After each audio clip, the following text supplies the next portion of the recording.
ذرة خيرا يرى ومن يعمل مثقال ذرة شرا يرى. اپنی کتاب کو پڑھے گا، اپنے اعمال نامے کے رجسٹر کو پڑھے گا، اپنے حالات زندگی کو جو دنیا کے اندر زندگی گزار کے آیا، رات کے کام کو پڑھے گا، دن کے اجالے میں جو حرکتیں کرتا رہا، اپنوں اور پرایوں کے ساتھ جو سلوک کرتا رہا، دکانداری کرتا رہا، نمازیں پڑھتا رہا، صدقے خیرات کرتا رہا، گھریلو معاملات کرتا رہا، بچوں کے ساتھ برتاؤ کیسا تھا، بیوی کے ساتھ برتاؤ کیسا تھا، بیوی آنے سے پہلے ماں باپ کا کتنا خیال تھا، آنے کے بعد برتاؤ کیسا تھا، بھائیوں کے بارے میں دل کے اندر کیا رکھتا تھا، بہنوں کے بارے میں دل میں کیا تھا، معاشرے کے بارے میں، خدا کی مخلوق کے بارے میں دل کے اندر کیا تھا، اللہ کی مخلوق کے ساتھ کیسا برتاؤ کرتا تھا، دکانداری کیسے کرتا تھا، تجارت کیسے کرتا تھا، اپنے پیسے کو کیسے سنبھالتا تھا، کیسے خرچ کرتا تھا. قرآن کہتا ہے فَمَن يَعْمَلْ مِثْقَالَ ذَرَّةٍ خَيْرًا يَرَهُ. ایک ایک نیکی ذرہ برابر ہوگی، قیامت کے دن بتلا دی جائے گی. فَمَن يَعْمَلْ مثقال ذرة شرا يرى. جو برائی دنیا کے اندر کی ہوگی، قیامت کے دن اسے پڑھا دیا جائے گا. پڑھنا نہیں آئے گا، پڑھا دیا جائے گا. دیکھ نہیں سکے گا، دکھلا دیا جائے گا. دوڑنے کی کوشش کرے گا، زمین میں گاڑ دیا جائے گا، میدان کے اندر کھڑا کر دیا جائے گا اور کہا جائے گا اب بتا کیا کہتا ہے. اور رو کے کہے گا ہائے میری بد نصیبی، کاش دنیا کے اندر میں کوئی نیکی کر لیتا. آج میرے عزیزوں 5 وقت کی اذان ہوتی ہے، بھائی نماز کے لیے تشریف لے آؤ. دکاندار صاحب آپ آ جاؤ، کونسلر صاحب آپ آ جاؤ، ایم پی ایم این اے صاحب آپ آ جاؤ. کسی کو کھلی کچہری نماز پڑھنے نہیں دیتی، کسی کو گاہک کا رش نماز پڑھنے نہیں دیتا، کسی کو اس کی دکانداری نماز پڑھنے نہیں دیتی، کسی کو گھریلو مصروفیات نماز پڑھنے نہیں دیتی، کسی کو میرے عزیزوں بچوں کے لیے مال کماتے ہوئے نمازیں نکل جاتی ہیں. قیامت کے دن میرے عزیزوں روئے گا اور دنیا کے اندر لوگ کہتے ہیں بھائی آج یہ عمل کر لے، کہتا ہے میری بد نصیبی ہے. شب برات کی رات جاگ لے، کہتا ہے بد نصیبی ہے. لیلۃ القدر کی رات جاگ کے گزار لے، کہتا ہے بد نصیبی ہے. رمضان المبارک کے روزے رکھ لے، کہتا ہے میری بد نصیبی ہے. فجر کی نماز کے لیے اٹھ جایا کر، کہتا ہے میری بد نصیبی ہے. گرمی میں ظہر کے لیے مسجد میں آ جایا کر، کہتا ہے میری بد نصیبی ہے. رب کعبہ کی قسم یہ بد نصیبی نہیں ہے، اصل میں تو بد نصیبی قیامت کے دن ہوگی جب نامہ اعمال بائیں ہاتھ میں پکڑایا جائے گا اور میدان محشر میں اعلان کیا جائے گا او لوگو اسے دیکھ لو، یہ فلاں ابن فلاں آج ناکام ہو گیا ہے. اصل بد نصیبی تو اس وقت ہوگی جب ووٹ دینے والے تجھے دیکھ کے ہنسیں گے. اصل بد نصیبی تو اس وقت ہوگی جب تجھے کہیں گے کیا بات تھی جس گلی سے تو گزرا کرتا تھا ہم تجھے سلام کیا کرتے تھے، کیا بات تھی جہاں تو آ کے کھڑا ہو جاتا ہم تیرے لیے جگہ خالی کر دیا کرتے تھے، تجھے تو بہت معتبر جانا کرتے تھے، تیرے کپڑوں کو دیکھ کے تیری عزت کیا کرتے تھے، تیرے ہاتھ میں گاڑی کی چابی دیکھ کے لوگ تجھے سلام کیا کرتے تھے، تیرے عہدے کرسی کو دیکھ کے لوگ تیری جی حضوری کیا کرتے تھے. آج تیرے ساتھ کیا بنی، آج کہاں آ کے کھڑا ہو گیا. خدا کا قرآن کہتا ہے وَامْتَازُوا الْيَوْمَ أَيُّهَا الْمُجْرِمُونَ. آواز دی جائے گی او لوگو اسے اس صف سے نکال کھڑا کرو اور مجرموں کی صف میں کھڑا کر دو. اس وقت رو کے کہے گا ہائے میری بد نصیبی، ہائے میری بد نصیبی. آواز دی جائے گی أَلَمْ تَكُنْ آيَاتِي تُتْلَىٰ عَلَيْكُمْ.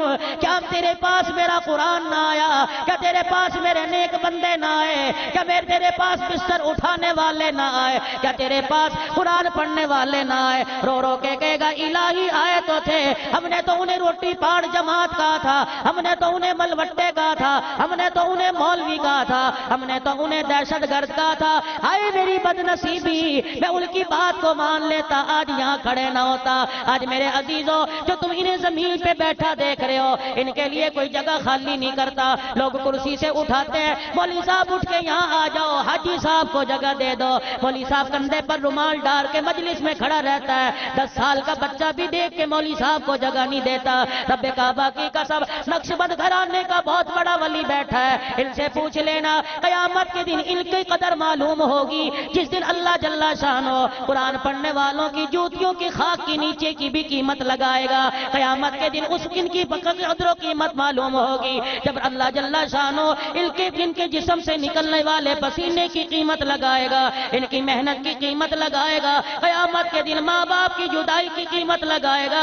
آواز دی جائے گی کہاں ہے جو رات کی تاریکی میں میرا قرآن پڑھا کرتے تھے، رات کے اندھیرے میں اٹھ اٹھ کے میرے آگے بیٹھ کے رویا کرتے تھے، سردی میں ٹھنڈے پانی سے وضو کر کے بیٹھ جایا کرتے تھے، لوگ قہوے پیا کرتے تھے، لوگ سوپ پیا کرتے تھے، لیکن یہ سردی کی وجہ سے ٹھٹر ٹھٹر کر میرے دربار میں کھڑے ہو کے میرا قرآن پڑھا کرتے تھے۔ وہ دنیا داروں اور دنیا میں حاجی کہلانے والوں، دنیا میں منسٹر کہلانے والوں، دنیا میں کونسلر کی سیٹ تمہیں اگر مل جاتی تو اس پر بیٹھ کے تم خدا بننے والوں، آج دیکھو ان کا مقام کیا ہے کہ یہ لوگ پاگل تھے جنہوں نے میرے قرآن کو سینے سے لگایا، نیزے کی اینیوں پہ چڑھ کے قرآن سنایا، تلواروں کے سائے میں قرآن سنایا، ابو جہل کی برچھی کھا کے قرآن سنایا، اپنے جسم کے ٹکڑے کروا کے قرآن سنایا، سینے پہ بھاری چٹان رکھوا کے قرآن سنایا، دہکتے انگارے زبان پہ رکھوا کے قرآن سنایا۔ اللہ اکبر۔ مکے کی دھرتی پہ جب مار پڑا کرتی تھی میں اپنے بلال کو دیکھا کرتا تھا، اے زنیرہ جب تیری آنکھیں نکلی میں اس وقت دیکھ رہا تھا، اے سمیہ جب تیری شرمگاہ پہ ابو جہل نے پرچھی ماری میں اس وقت دیکھ رہا تھا، جب تیرے بیٹے کی میت کی خبر آئی مجھے پتا تھا، جب تیرے گھر والے کو بے دردی سے مار دیا مجھے پتا تھا۔ آواز دی جائے گی اللہ غنی، میں اس وقت تمہارے ترانے بھی سنتا تھا جب مکے والوں کے سامنے علل اعلان تم کہہ دیا کرتے تھے اور مارنے والوں جتنا مار سکتے ہو مار لو، ایک بات سن لو، اگر تمہیں طاقت کے اوپر ناز ہے تو ہم غریبوں کو محمد کی صداقت پہ ناز ہے۔ ایک ایک ظلم تمہارا یاد ہے جو دنیا کے اندر کرتے تھے، قصور کیا تھا؟ اذان دی جیل میں بھیج دیا، قصور کیا تھا؟ اذان کی آواز تمہارے نحوست والے گھروں تک برکت والی اذان کی آواز پہنچائی، محلے والوں نے شکایت کر دی، لاؤڈ سپیکر اترواؤ جی، ابا دل کا مریض ہے، اذان کی آواز سے باپ گھبرا کے بیٹھ جاتا ہے۔